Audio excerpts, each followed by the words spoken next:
रक्सी में 16 वर्षीय नाबालिग किशोर को सांप ने डसा, हुई मौत, परिजनों का रो रो कर बुरा हाल।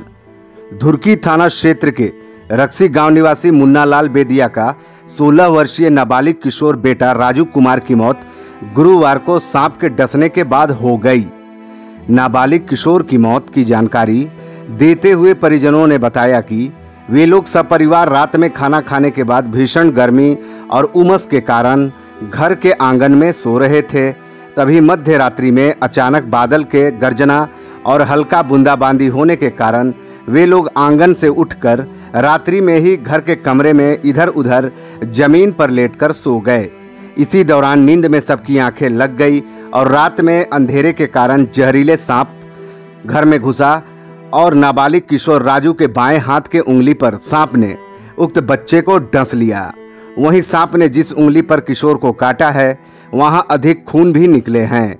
देखने के बाद ऐसा प्रतीत हो रहा है कि सांप ने किशोर को गुस्से में तीव्र प्रहार कर डसा है।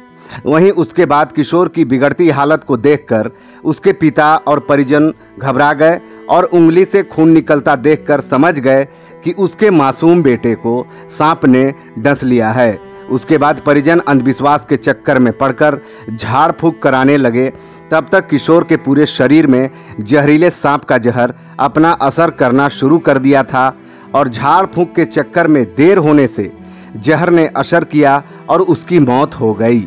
इधर किशोर राजू की मौत जागरूकता के अभाव में और माता पिता की नासमझी के कारण हो गई और सभी परिजन रोने बिलखने भी लगे।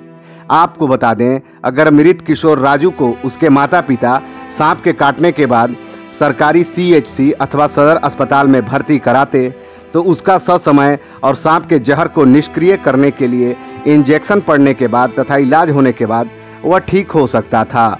लेकिन अंधविश्वास और झाड़ फूंक के चक्कर में रहने के कारण किशोर की जान चली गई।